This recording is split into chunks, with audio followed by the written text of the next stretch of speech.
Recently, a friend reached out to me with a quote credited to James Humes, which says, "Every time you speak, you're auditioning for leadership." It reminded me of you, she said. You're leading in ways that you probably don't even see yet, and I want you to know that I'm proud of you. Now, of course, that meant something to me, and it reminded me actually of an exchange that I had with a woman at a festival some years ago. And so I wanted to share that story with you guys today because it really shares some insight around the work that I do and why I do it. Welcome to the Hennapreneur podcast, the exclusive podcast of its kind, dedicated to giving you an honest look at the realities of making a living as a henna professional.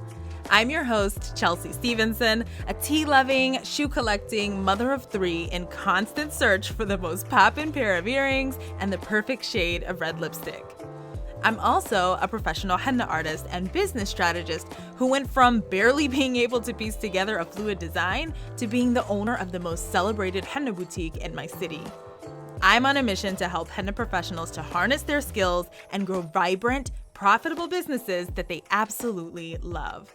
If you want to make more money with your art, you are definitely in the right place.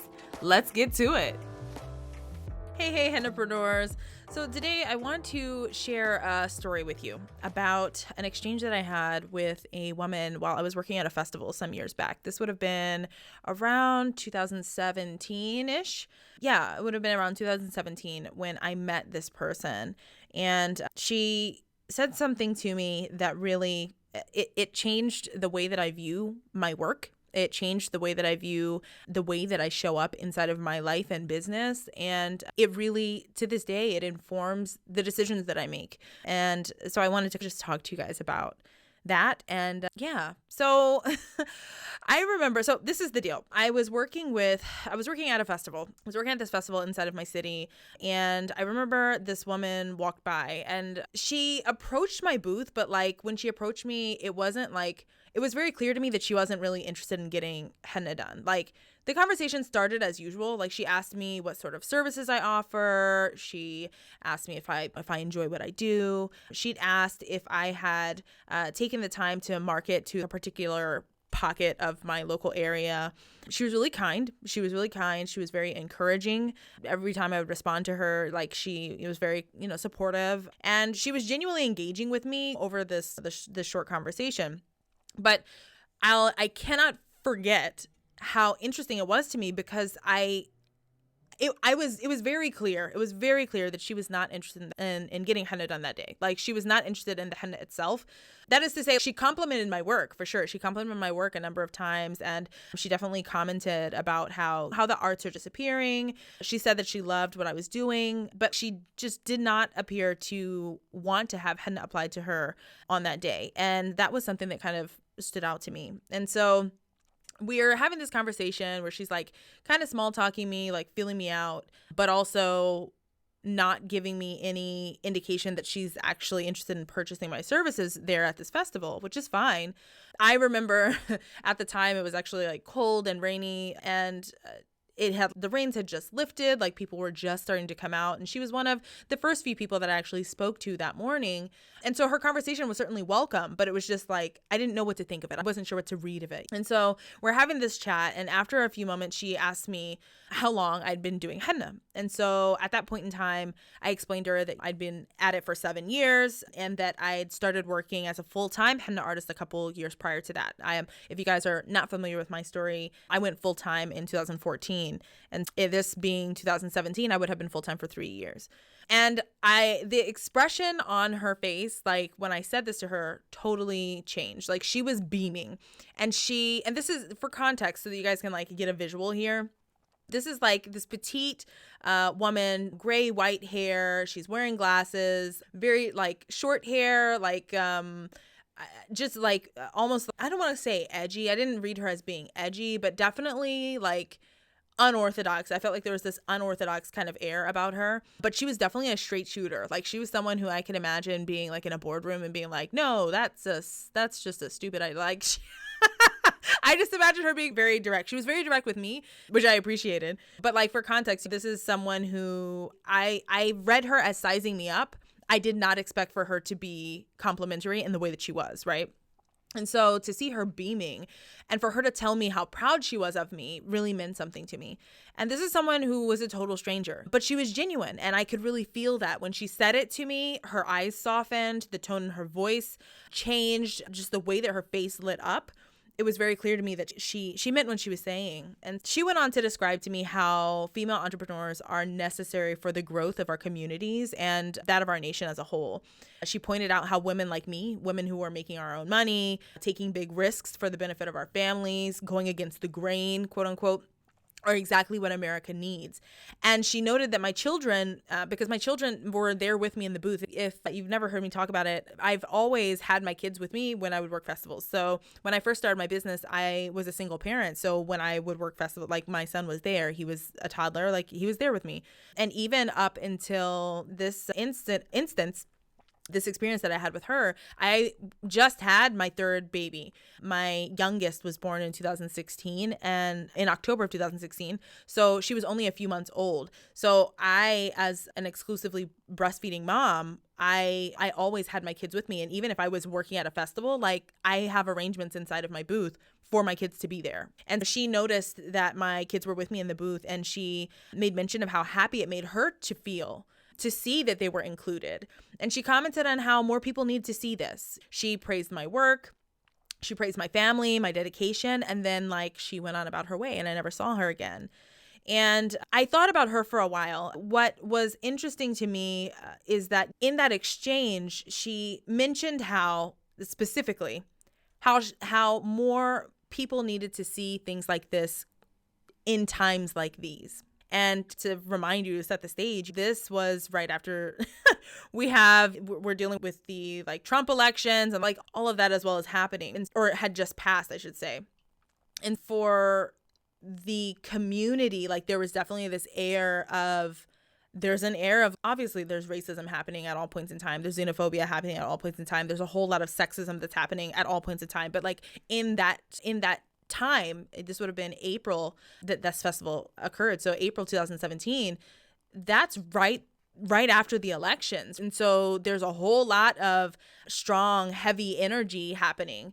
And it was just really interesting what she said. Okay. As I was reflecting back on the things that she said and the way that she said them, because she definitely was making an implication, and she was trying to do so in a way that was gentle and that was acknowledging of my experience as a Black Muslim woman, owning a business, having my children with me, all of this as an artist, all of those things she was trying to acknowledge and do so in a way that was sensitive. And I could appreciate that. I received that. I understood that. And it meant something to me. And so the things that she said to me really stuck with me, because while henna for me, of course, has been an act of liberation, both from liberating myself from the corporate race and from other societal norms, which I'll talk to you guys a little bit about today, it really was something to hear someone else speak those words aloud. Those were feelings that I had inside, and it was something that I was aware of intuitively, but I'd never had a stranger acknowledge what I was doing in the way that she acknowledged what I was doing. And so it sparked something for me. So I began working as a henna artist when my son was just a little bit over a year old. I moved into working full time when he reached the age to start kindergarten, which is around that time was also the same time that my husband and I realized that we were expecting my middle daughter. And so I didn't look back.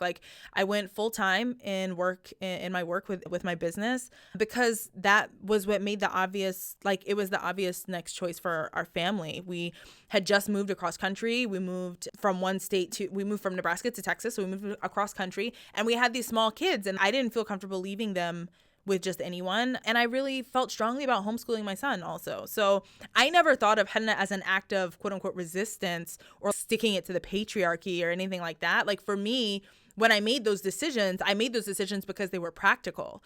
I made those decisions because that's what made the most sense for my life, for the life that I was wanting to build, but not necessarily through the lens of, I want to do it because my heart was in that place, but logically I wasn't putting those dots together yet in terms of what resistance looks like. But it even with that said, that doesn't change that it is resistance. And so that's what I want to talk to you guys about today, just how this informs my experience as a hennapreneur, it is very much informed by this feeling of resistance, this feeling of defiance against what would be expected of me otherwise. So like through my work, I get the unique opportunity to teach my children that they have the right and the capacity, not just the right, but they have the ability, they have the capacity to be or to do anything that they want. Like I raised them in my home where they can be fully influenced by me and by those who I feel are deserving to have that opportunity to impart influence in their lives. Like I get to curate that.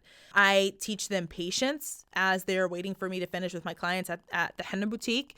And I teach them presence when it's time for us to play or paint or cuddle together. Like I show my children, and especially my daughters, that they can be as confident as whatever. Like they can be confident and they can be successful, and they don't have to be small. They don't have to minimize themselves. They don't have to hide.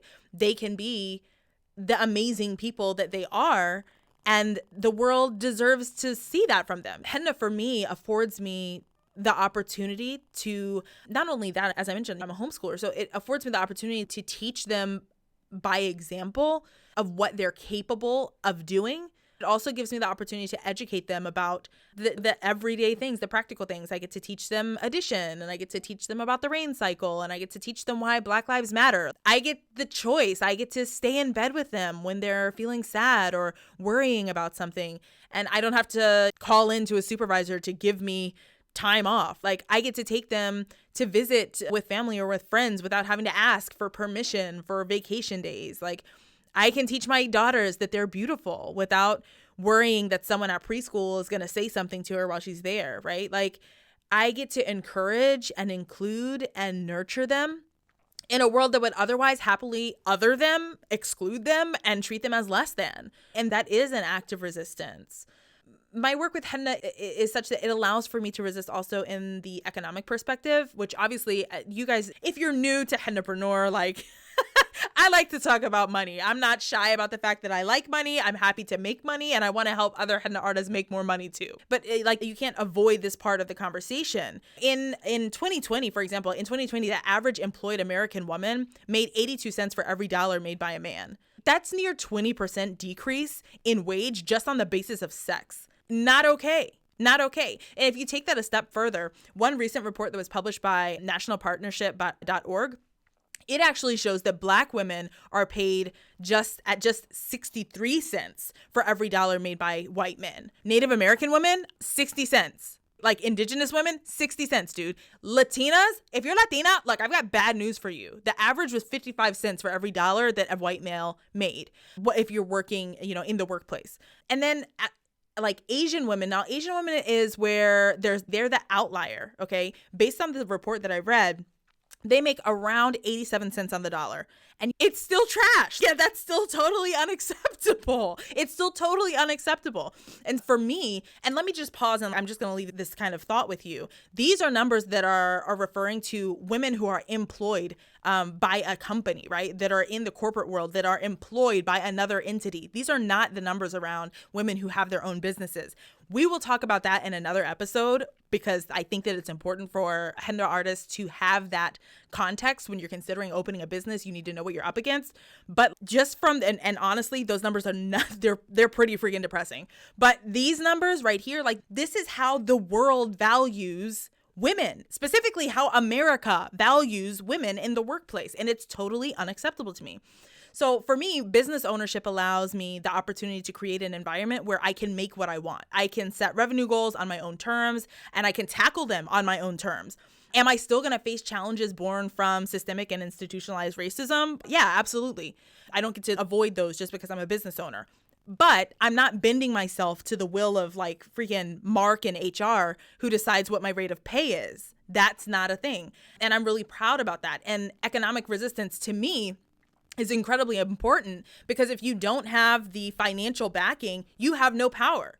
Like we live in a capitalist society, period. If you don't have the money, you don't have the power. And so I find that it's one of the strongest and perhaps most important ways that we can exercise resistance is by having profitable businesses, period. And then finally, there's this cultural component, because our collective culture is one that consistently tells women that they're not enough, right?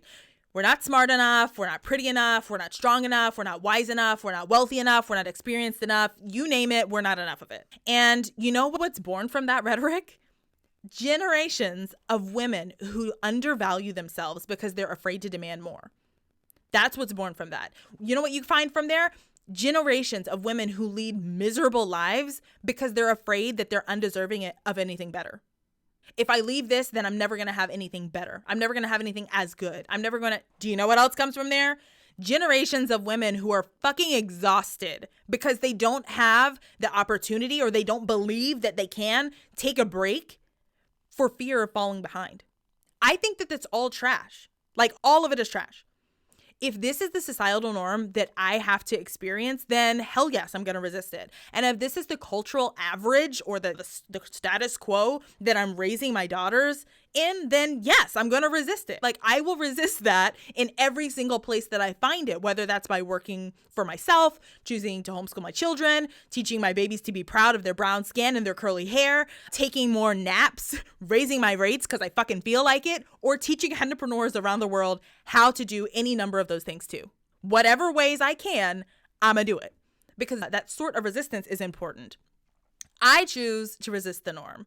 My experience as a Hennapreneur is one that allows me that opportunity. I choose to resist the average. I choose to resist the idea of settling. I choose to resist the thought that life has to be compartmentalized. I don't have to operate like a man. I don't have to do things the way that Mark and HR would do them. Like, I don't have to. I get to make the rules. And so by empowering myself with that knowing and with that permission, I have created an environment inside of my business and that allows for me to approach situations with much more confidence because I know that I'm not only am I playing the game by my own rules, but if I need to change something up, I will.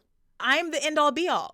And while for some that might be a little bit scary, also please do understand that that is incredibly empowering to know that you get to make the rules, right? If things don't go according to plan, you get to change that. You can move it. You don't have to, you haven't signed your name in blood anywhere. You can make adjustments. You can pivot. And for me, I'm so grateful. I'm so grateful for that sort of realization. And I'm so grateful, honestly, I'm so grateful for that woman for having given me that food for thought, for having said the kind words that she said to me, because it was her saying them. It was her vocalizing those things to me and me having the ability to hear it back from someone else that really pushed me towards not just being more intentional around that, but pushed me to also expand into the next level of things for me. From that time, can I tell you? So that took place.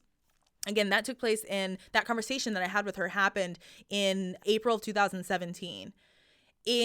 After having that conversation and really leaning into my motivation behind why I choose to do this work, why I wanted to do henna, why I want to serve my community, all of those things.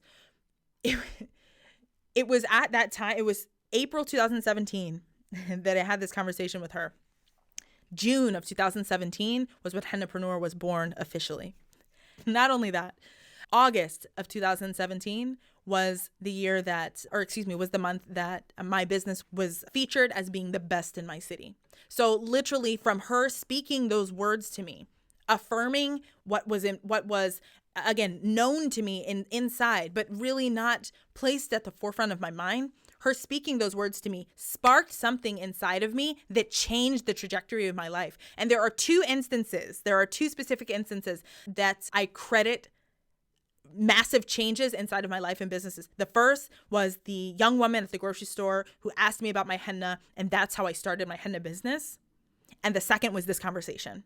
When I had this conversation with this woman, the words that she said, the look on her face, the way that she affirmed me, changed the way that I viewed myself, and it changed the way that I viewed what I was doing and what I was building.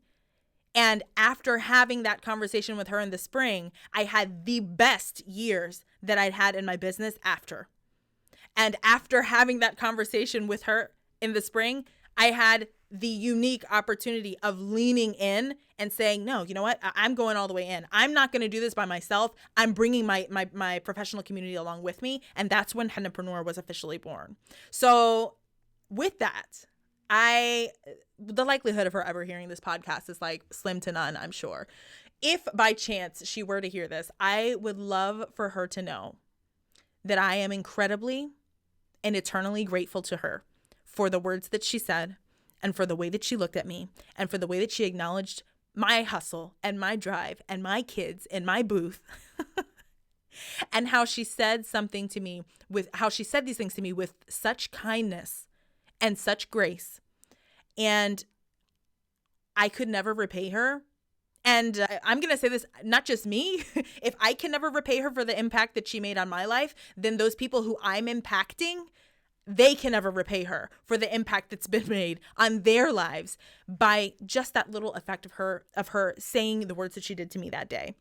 So I'm incredibly grateful, and I just want to acknowledge that and share that with you guys here so that you have also a little bit of an insight of what it took to get me to where I am now. I had to really connect with my why. I had to really connect with what I wanted to build for myself and my life and my business. And resistance was part of that. And with that, I'm going to wrap up here. I've gotten really excited. You guys, look, this is the first time I've dropped an F-bomb on the podcast. You guys are like... I'm sure that there are a handful of y'all that are like, oh, wow, she's just lit. I got a little bit excited, but I'll get off of here. But I did want to share that quick story with you. And yeah, if you're listening and this resonated with you, I just want you to let you know that, you know what, I see you and I support you. And to each of you who is building your henna business because you want to leave the world a better place than you found it, listen, that's what we're here for. So you keep resisting. I'll talk to you guys next time. Are you working with me inside of Hennapreneur Pro? If not, what are you waiting for? Go to hennapreneur.com/pro to join. Inside of the program, you get all of the guidance, motivation, and strategies that you need to start or scale your own 5-figure business as a henna professional. Need to hone in on your technical skills and perfect your craft? Dive into the design lab where you'll improve your design composition skills and refine your signature style. Want to better connect with clients who value your art and are excited to pay you what you deserve for your services? Learn to elevate your brand and attract quality clients who you'll love serving while working inside of the accelerator. Are you struggling to make strategic decisions as you grow and expand? Or do you crave support as you take the next big steps in your life and business? Take advantage of business and mindset coaching, which happen inside of the program every single week. Whether you're just getting started and want to launch a sustainable side hustle, or you've been working with henna for a while and need help scaling to earn solid full-time income with your art and without burning out, Hennapreneur Pro provides exactly what you need to build your brand, book more clients, and make more money doing what you love. Listen, when it comes to operating a thriving henna business, there are so many systems, strategies, and techniques that you likely haven't considered, much less implemented. And I can't wait to teach them all to you, placing you on the fast track for the success that you've been dreaming of. If you're committed to your vision of owning a business as a bona fide hennapreneur, then I'm committed to showing you exactly how to do it. Go to hennapreneur.com/pro to join. I can't wait to see you and to support you inside.